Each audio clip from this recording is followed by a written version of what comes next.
Tout de suite, émission.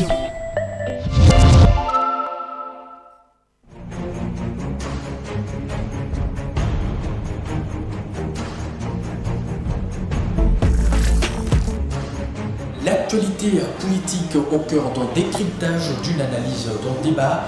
Retrouvez vos acteurs politiques pour faire le point sur le fait dont les enjeux politiques sont en détail de votre magazine qui vous rapproche davantage de la sphère politique qui touche la vie des politiciens. Les questions qui concernent les partis, regroupements et plateformes politiques seront également abordées dans votre magazine La Grande Politique au cœur.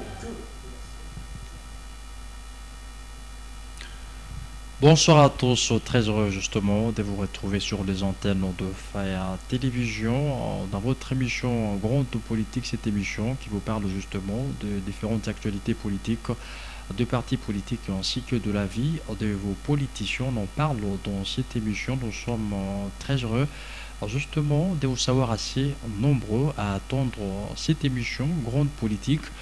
Et votre magazine a l'honneur de recevoir pour vous une personnalité politique. Il est de l'Union pour la démocratie et les progrès sociaux, Vicky Moukeba. Avec lui, nous allons justement parler de ses ambitions politiques justement pour l'année électorale 2023. Vous le savez très bien, l'année électorale, l'année 2023 est une année consacré aux élections. Bonsoir Monsieur Vicky et bienvenue dans cette émission. Bonsoir Monsieur Ali, bonsoir à tous les téléspectateurs de Faya TV. Merci beaucoup de la marque de confiance que vous cessez de nous accorder.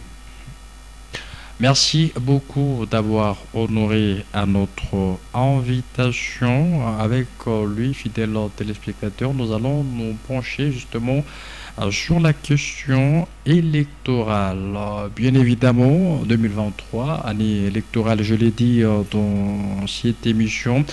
Merci beaucoup, Monsieur Vicky. Vous êtes de l'Union pour la démocratie et le progrès social, parti présidentiel. Bien évidemment, parti au pouvoir. Première question, quelles sont vos ambitions politiques pour l'année électorale de 2023? Merci beaucoup, Monsieur Ali. Depuis un temps, on était un simple sympathisant. À un moment donné, nous avons cadre. Nous avons commencé à travailler comme entrepreneurs dans le lycée.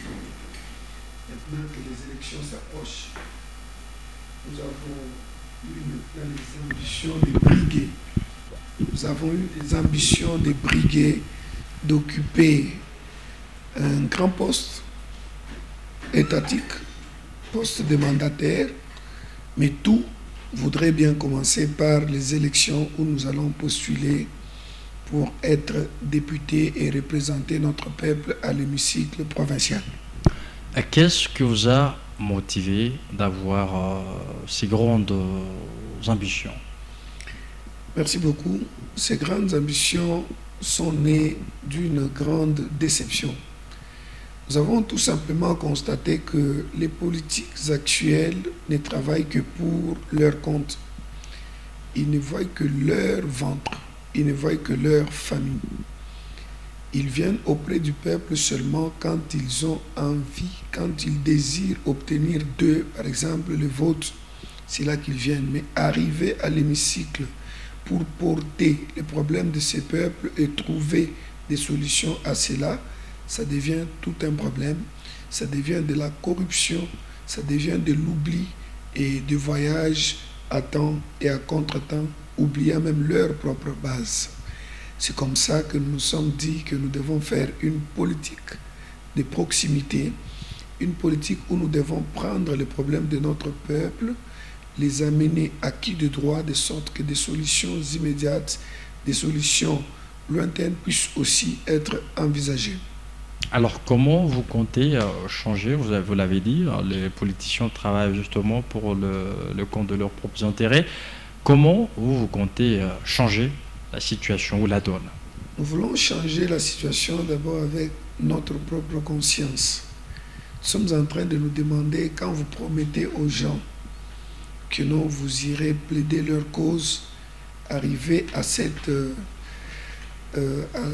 arriver à ces lieux, vous changez d'avis, vous êtes en train de trahir votre propre conscience. Donc, on y arrivera d'abord en respectant sa propre conscience, en respectant sa parole donnée. Voilà, nous sommes des chrétiens.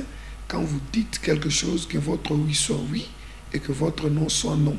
C'est ainsi que nous avons voulu, nous autres, dire quelque chose au peuple et le respecter une fois que le peuple vous accorde aussi d'accéder à un poste de responsabilité.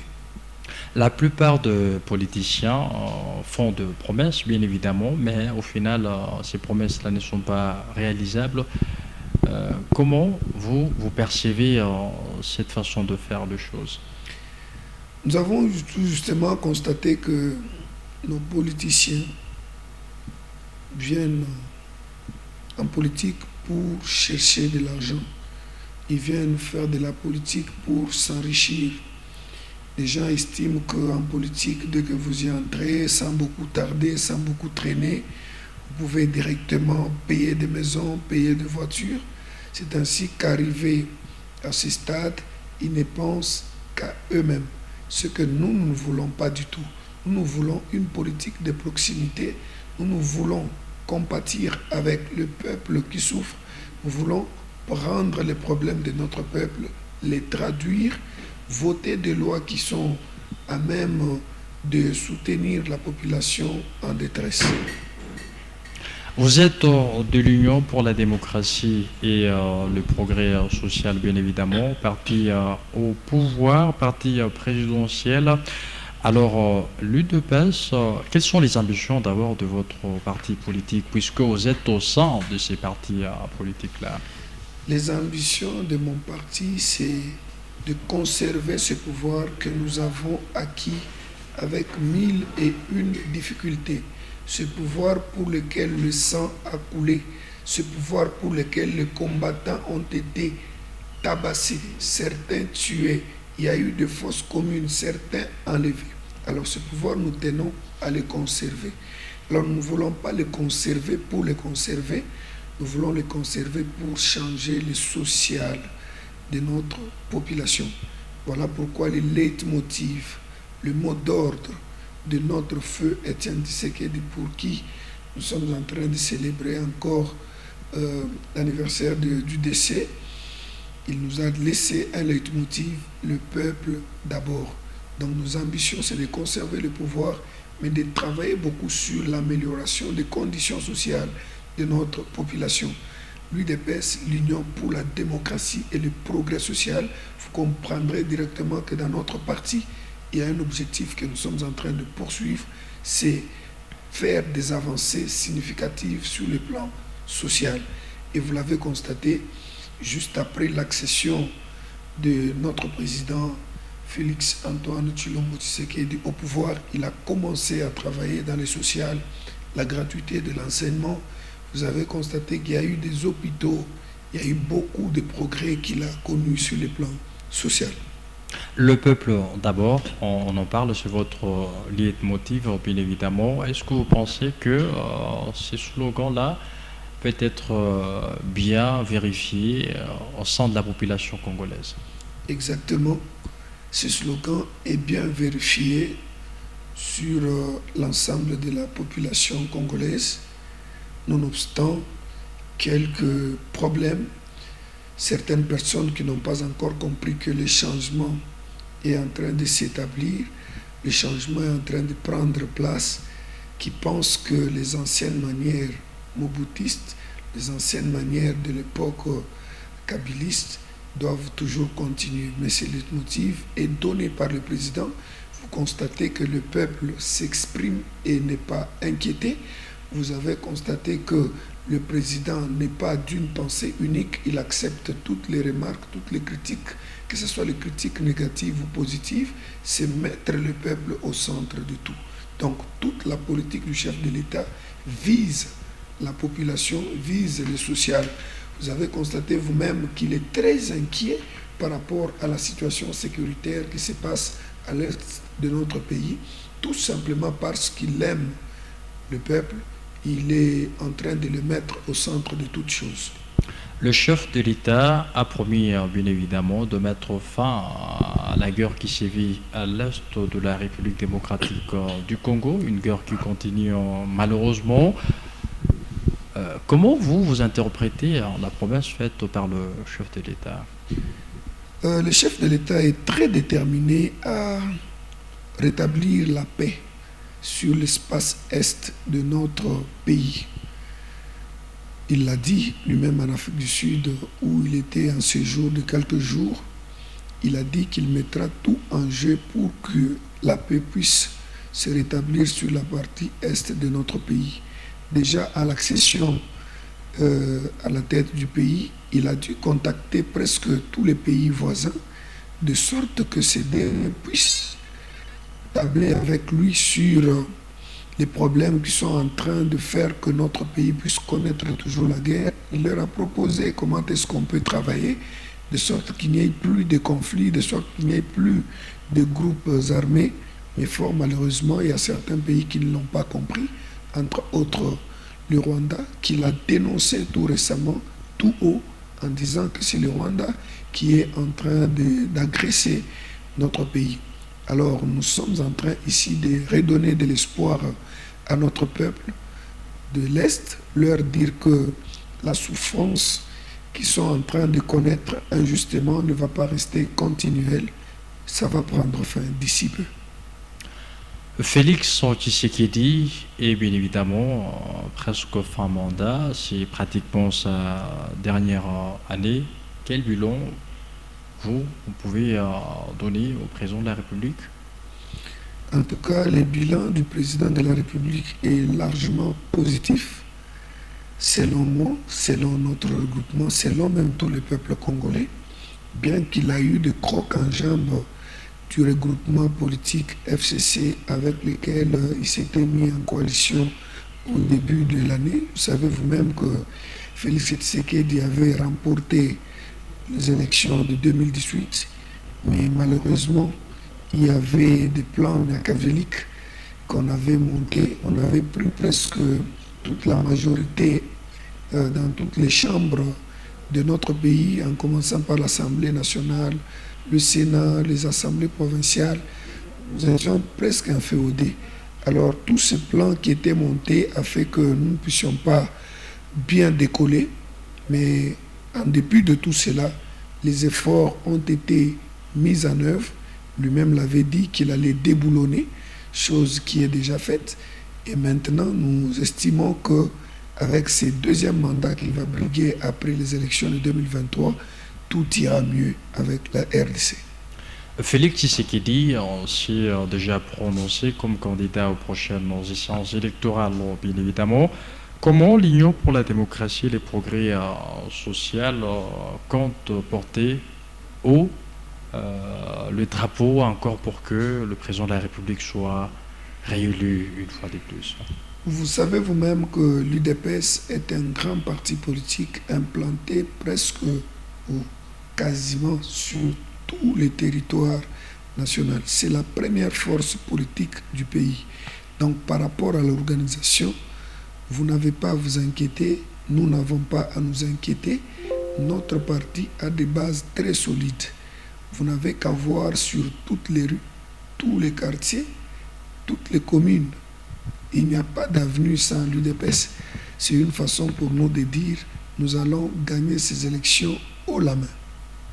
On observe souvent un certain désordre au sein de l'Union pour la démocratie et le progrès social, bien évidemment, votre parti politique. Qu'est-ce qui est dû souvent à ce petit désordre-là observé au sein de votre parti? Voilà. Je ne préfère pas étaler ici les problèmes de ma famille politique. Savez vous-même qu'on a toujours dit que le linge sale, c'est l'avant-famille. Et en famille, il y a toujours des garçons turbulents, il y a toujours de ceci, de cela. Mais je vous assure que mon parti est très bien organisé et tout celui qui se met hors de la rue est tout de suite recadré et tourne sur le chemin. Alors il y a certains problèmes que nous traitons en famille, que je ne voudrais pas exposer aux médias. Alors justement, vous avez des ambitions politiques pour l'année 2023. Comment préparez-vous votre base? Voilà, moi-même, je suis un chrétien, ce qui veut dire que tous les chrétiens qui voudraient vraiment que notre pays soit bien dirigé, ça constitue déjà une base pour nous. Je suis un chantre de l'Éternel et je voudrais bien que tous les chrétiens puissent suivre ces versets bibliques qui dit quand un juste règne, il y a la paix. Donc nous voudrions que notre pays puisse être dirigé par des personnes justes, ainsi la paix sera rétablie. Si nous sommes en train de connaître des problèmes dans notre pays, le détournement, le vol, la corruption, c'est tout simplement parce que nous n'avons pas mis à la tête de notre pays des personnes justes. Donc les premières bases que nous sommes en train de sensibiliser sont les chrétiens, qu'ils prennent conscience que quand les justes sont en train de régner, de trôner, il y a la paix qui s'est rétablie. Et en dehors de cela, nous avons nos bases politiques dans l'UDPS. Nous sommes presque partout et nous visitons régulièrement les bases de notre parti. Alors, vous êtes justement, vous avez des ambitions politiques pour l'année 2023, bien évidemment. Comment comptez-vous avoir des alliés politiques? Est-ce que l'UDPS compte avoir des alliés politiques pour les élections de 2023? Inévitablement, l'UDPS devra avoir des alliés parce que nous voulons arracher la majorité des candidats, des députés à l'Assemblée nationale, à l'Assemblée provinciale, même aux élections municipales. Donc l'UDPS a vraiment besoin des alliés pour arriver à cette fin. Vous savez, on ne peut pas faire cavalier seul. Nous avons besoin des gens qui viendront.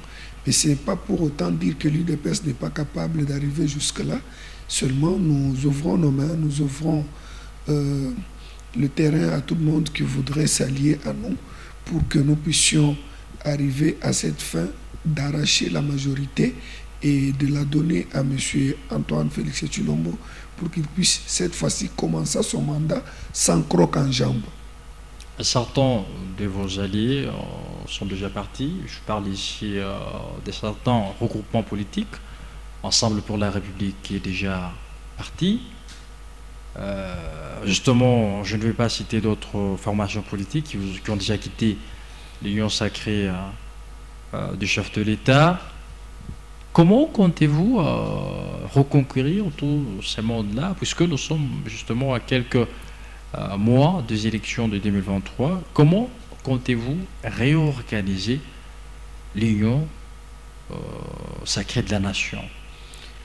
Vous avez constaté vous-même qu'au départ de quelques membres de l'Ensemble pour la République, certains sont restés. Ce qui veut dire que le départ de quelques ministres, le départ de quelques personnes de notre regroupement politique ne nous a pas fragilisés. Nous sommes encore très forts et il y a beaucoup d'autres alliés qui sont en train de solliciter et nous rejoindre. Donc le départ de l'Ensemble pour la République de notre coalition Union sacrée ne nous a pas vraiment impacté et ne nous impactera jamais parce que les élections, nous allons les gagner haut la main. Alors, vous allez partir aux élections de 2023 avec la coalition Union sacrée pour la nation, bien évidemment, ou vous irez avec l'UDPS? En tout cas, aux élections, nous irons avec l'Union sacrée. Nous n'irons pas avec l'UDPS. Je venais à peine de vous dire que l'UDPS ne veut pas faire cavalier seul. L'UDPS a tendu la main à tout celui qui voudra le rejoindre pour arracher la majorité, donner la majorité au président Félix Tshisekedi, chose qui sera faite dès le 23 décembre 2023. Alors, fidèles téléspectateurs, nous sommes en train justement de poursuivre cette émission Grande Politique, cette émission qui vous parle justement des actualités politiques, de la vie de vos politiciens, mais aussi de différents partis politiques, bien évidemment. Monsieur Vicky Moukeba est notre invité de ce jour. avec lui, nous essayons d'aborder certaines questions liées justement à ses ambitions politiques, liées justement au parti politique L'Union pour la démocratie et les progrès social, parti présidentiel, bien évidemment. Monsieur Vicky, vous êtes de l'Union pour la démocratie et le progrès social, bien évidemment. C'est vrai que vous avez raflé beaucoup de sièges en 2018. Vous pensez que ce sera la même réalité en 2023? Je voudrais ici vous dire qu'en 2018, nous avons arraché la présidence de la République, mais au niveau législatif, au niveau des assemblées nationales, assemblées provinciales, il y a eu des magouilles. C'était tout justement pour que nous puissions travailler en coalition, et vous avez vu vous-même ce que nous a apporté la coalition FCC-CACH. Ça a permis juste de bloquer les actions du chef de l'État. Vous allez vous rappeler de certains ministres comme Tunda Akasende, en plein conseil des ministres, quelqu'un qui dit il faut que Yémé puisse donner de l'ordre. Tout cela, c'était grâce à cette histoire de magouille politique au niveau des élections nationales et provinciales. Et je vous rassure que l'UDPS a déjà affûté ses armes. L'Union sacrée s'est déjà suffisamment préparée, et cette fois-ci, on va prendre beaucoup de sièges. On va prendre la majorité pour que 2024 puisse commencer directement avec une très bonne gestion, une gestion totalement dans les mains de Félix Antoine Tshilombo Tshisekedi. Merci à beaucoup, monsieur Vicky Moukeba, pour toutes ces réponses, bien évidemment. Une autre question, vous êtes justement du parti présidentiel, Félix Tshisekedi élu en 2018. Vous pensez que 2023 sera aussi facile pour vous avec cette ossature qui présage déjà pour les élections de 2023? On voit tous les acteurs politiques s'y mobiliser pour cette élection-là de 2023. Pensez-vous que ce sera une tâche aussi facile pour l'Union sacrée de la nation pour ces élections-là à venir? En tout cas, c'est une très bonne question. La tâche nous est très facile parce que nous sommes avec le peuple. Le peuple est avec nous. Le président Tshisekedi a été très apprécié par le peuple. Au vu de son bilan qu'il a présenté pendant le 4 ans. Au vu de son bilan qu'il a présenté pendant les 4 ans, le peuple congolais a vu de la volonté. Il a placé les jalons. Il a installé les bases solides à partir desquelles le peuple lui a encore une fois donné de la confiance et voudrait que ce dernier puisse continuer à le diriger, puisse continuer à traîner à la tête du pays. Ainsi, il va encore achever le chantier qu'il a déjà amorcé. Ainsi, il va cette fois-ci manifester sa bonne volonté politique de faire du bien sans croc en jambe, j'insiste là-dessus, parce que le mandat qui s'est achevé, c'est un mandat où l'Union sacrée, où le président Tshisekedi était mal entouré et était vraiment accompagné par des personnes, des classiques de l'ancien régime. Et c'est que notre pays puisse décoller comme nous l'avons souhaité. Mais cette fois-ci, nous estimons que ça va marcher. Félix Tshisekedi a effectué beaucoup de voyages justement en début de son mandat.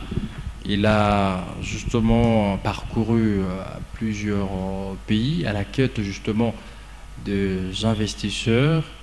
4 ans après, est-ce qu'on peut dire que ces voyages-là ont porté leurs fruits? Merci beaucoup. C'est une question qui se pose presque partout. On l'a vilipendé, on l'a critiqué, on l'a insulté, on a dit que c'est un président qui est venu faire la vedette à la tête du pays, tout simplement parce qu'il est en train de voyager. Et ici, on voudrait ouvrir une parenthèse pour dire d'abord que M. Antoine Félix Tshilombo Tshisekedi n'est pas né d'une famille si pauvre pour commencer à jouir de monter dans des avions et d'en descendre. Et vous n'allez pas vous-même oublier que monter dans un avion, c'est prendre un risque, parce que c'est un engin qui peut s'écrouler, c'est un engin que l'on peut attaquer, ainsi de suite. Mais si chaque fois il est en train d'accepter de prendre tous ces risques, c'est pour investir dans le social de notre pays qu'il a trouvé presque pas. Avec le régime du président Mobutu, notre pays était très mal vu parce que les Blancs avaient perdu beaucoup de leurs histoires, confisquées comme ça par le président. Il leur a demandé de partir tout de suite chez eux. Et tout cela avait entaché les problèmes. S'il vous plaît, vous pouvez me laisser terminer. Tout cela avait entaché les problèmes. Tout cela avait donné une piètre image de notre pays à l'étranger. Merci. Merci beaucoup, Monsieur Vicky, pour cette intervention. On revient tout juste après cette transition. Merci.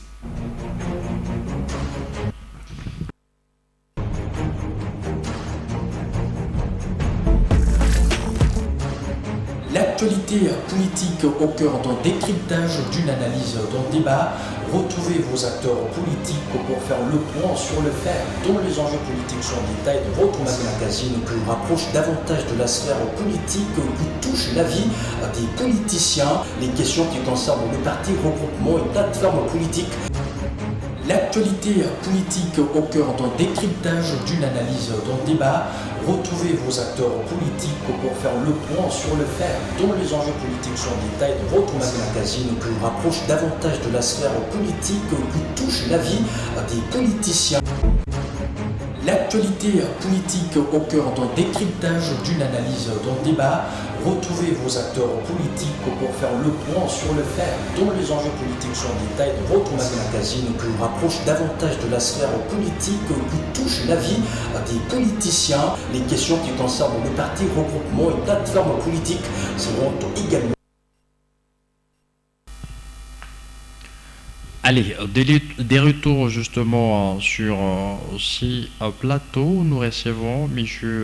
Vicky Moukeba. Il est de l'Union pour la démocratie et les progrès social. Il est bien évidemment accompagné du mobilisateur des l'UDPS. M. Vicky, une question. Vous étiez en train de parler de voyages effectués par le chef de l'État à l'étranger. Est-ce qu'on peut dire que sa diplomatie est agissante comme une certaine opinion le pense? Exactement, c'est une diplomatie très agissante qui a donné de très bons résultats. Le premier résultat palpable que vous pouvez voir, c'est la visite papale. C'est depuis 1985 que notre pays a reçu le pape dans notre pays, sur notre sol. Ce sont les résultats des voyages de M. le Président Félix-Antoine Tshilombo Tshisekedi. Mais en dehors de ça, notre pays avait une piètre image à l'étranger. On considérait notre pays comme un pays où la démocratie est violée. Il fallait qu'il puisse partir partout aux chancelleries pour prouver que ce que vous avez connu il y a quelques décennies, ce n'est pas ce qui est en train de se faire vivre. Il fallait redonner une bonne image de notre pays à l'étranger, chose qui est faite. Et aujourd'hui, vous avez vu, il a brigué des mandats à la tête de l'Union africaine. Vous avez vu que nous sommes en très bons termes avec beaucoup d'organisations africaines et même l'Union européenne, les États-Unis. Nous sommes en très bons termes grâce à ces voyages qu'on a longtemps critiqués. Parlons social de la population congolaise, bien évidemment. Après 4 ans de pouvoir, vous êtes au pouvoir, bien évidemment. Pensez-vous que ce social-là s'est un peu amélioré? Exactement, le social s'est amélioré. On a longtemps crié la gratuité de l'enseignement, c'est quelque chose qui est mentionné dans notre constitution, mais cela n'avait jamais été matérialisé. Des parents, un pays, qui doivent, eux, payer des études pour des enfants. Cela existait depuis très longtemps et pourtant nous avions une constitution qu'il fallait respecter, la gratuité de l'enseignement des bases. Cette gratuité a vu le jour, a vu son accomplissement avec l'accession du président Félix-Antoine Tshilombo Tshisekedi à la tête du pays, chose qui n'était pas faite depuis très longtemps. Ce n'était pas par manque de moyens que cela n'arrivait pas, c'était par manque de volonté. Il y a de la volonté politique de mieux faire.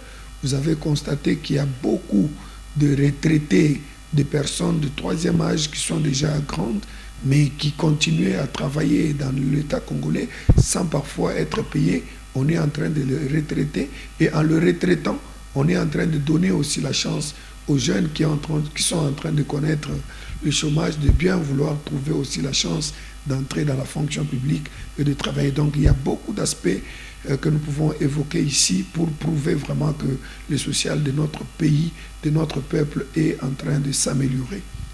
Vous n'êtes pas seul sur ce plateau, vous êtes accompagné bien évidemment du mobilisateur de l'Union pour la démocratie et les progrès sociaux ici dans la province du Haut-Katanga, bien évidemment. Bonsoir monsieur et bienvenue dans cette émission. Bonsoir monsieur le journaliste, merci pour la parole. Mais avant de parler, je voudrais un peu apporter un rectificatif. Je ne suis pas mobilisateur de la province, je suis mobilisateur de la cellule de plaine de l'Union pour la démocratie et les progrès sociaux. Merci beaucoup pour cette précision, bien évidemment. Alors, quel est votre rôle, justement, le rôle que vous jouez au sein du parti l'UDPS, bien évidemment? En fait, depuis tous ces temps, nous sommes au sein de l'UDPS. Nous avons joué plusieurs rôles. Mais pour l'instant, nous avons choisi le rôle de mobilisation parce que nous sommes dans une année essentiellement électorale et nous avons vu que notre petite expérience dans la mobilisation et la propagande des bienfaits de notre parti, nous pouvons apporter un plus au parti, à ses potentiels candidats et surtout au président de la République, son Excellence Félix-Antoine Tshisekedi Tshilombo. Alors comment vous menez vos actions sur terrain en tant que mobilisateur? Justement, les actions sur terrain, nous les menons de la manière la plus pratique. Nous faisons du porte-à-porte. Nous visitons toutes nos bases parce qu'à l'UDPS, nous avons la cellule des bases. La cellule, c'est même la base du parti.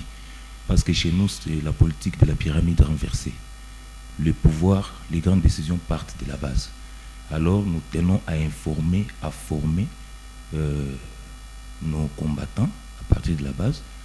Nous appelons toute la population congolaise à s'adhérer à l'UDPS, bien évidemment en leur donnant les goûts par rapport aux explications sur les statuts de notre parti, sur notre idéologie politique. Vous allez vous rendre compte que tous les partis politiques qui naissent dans les microscopes de la RDC sont des partis qui ont évidemment copié les statuts et l'idéologie de l'UDPS à quelques différences près.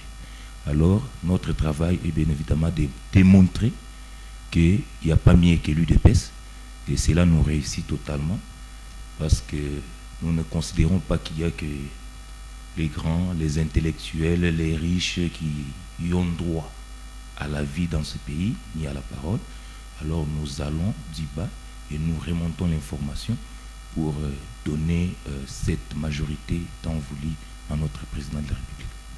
Parlons idéologie, bien évidemment, vous avez évoqué cette question. Idéologie, est-ce que vous gardez toujours l'idéologie du feu Étienne Tshisekedi ou Mulumba, fondateur justement du parti actuellement au pouvoir? Je voudrais ici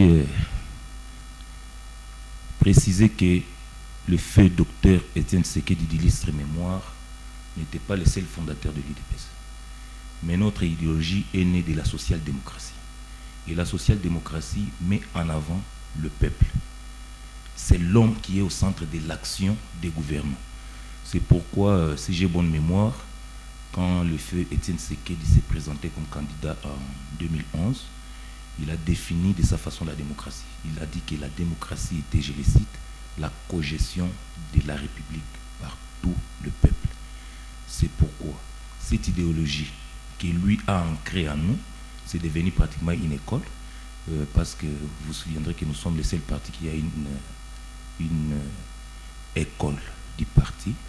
Et dans cette école, nous formons, nous informons et nous donnons bien évidemment à notre peuple les goûts de s'adhérer au parti pour s'approprier la gestion de ces pays. Et pour s'approprier la gestion de ces pays, il faut que les gens soient formés. Nous ne sommes pas dans la politique où on devait maintenir les gens dans la désinformation, maintenir les gens dans l'ignorance.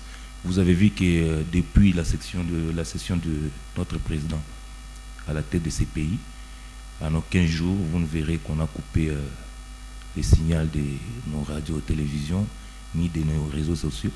On laisse l'information circuler. Même ceux qui veulent déformer l'information, on les laisse parler. Mais quand nous venons, nous rectifions les tirs, nous donnons la vraie information, nous disons la réalité. On ne déforme pas la réalité. Bien évidemment, c'est dans cette optique que le premier démocrate du pays, son Excellence le président Félix-Antoine Tshisekedi Tshilombo, et de tous les 5 présidents que nous avons connus, le seul qui a pu nous aider à démasquer notre ennemi commun à l'est du pays et les citer nommément. Merci. Dans le cadre de la vérité de l'information. Merci à beaucoup, fidèles téléspectateurs. Nous revenons justement juste après cette transition pour conclure justement l'émission d'aujourd'hui, juste après cette transition.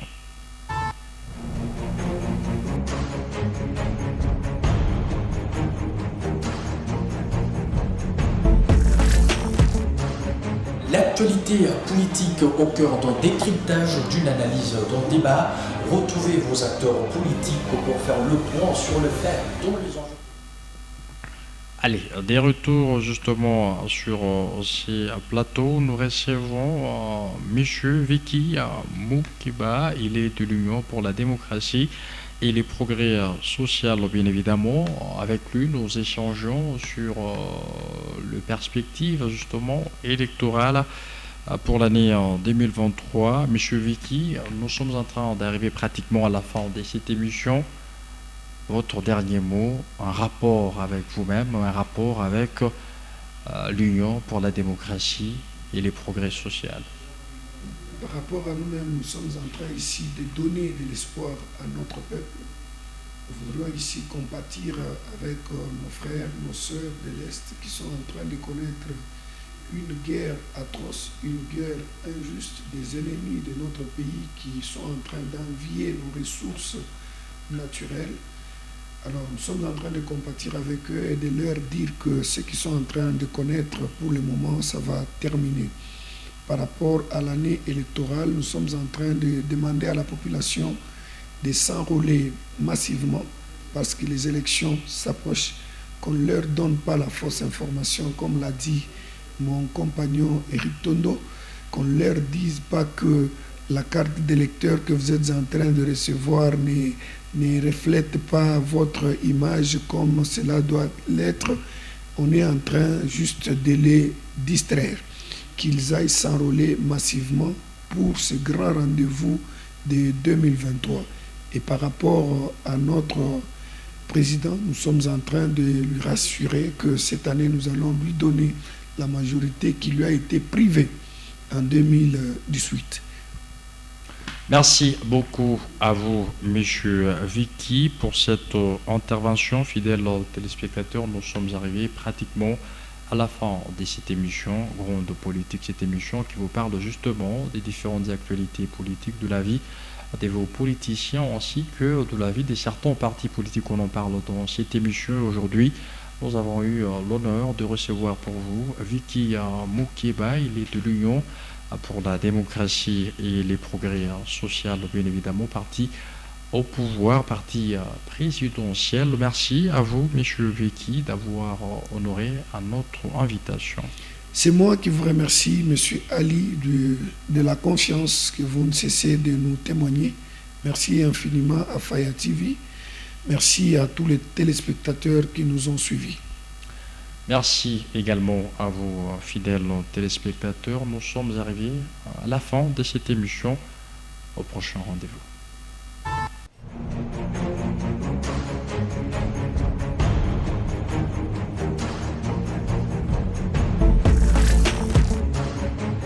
Actualité politique au cœur d'un décryptage, d'une analyse, d'un débat. Retrouvez vos acteurs politiques pour faire le point sur le fait dont les enjeux politiques sont en détail de votre magazine qui vous rapproche davantage de la sphère politique qui touche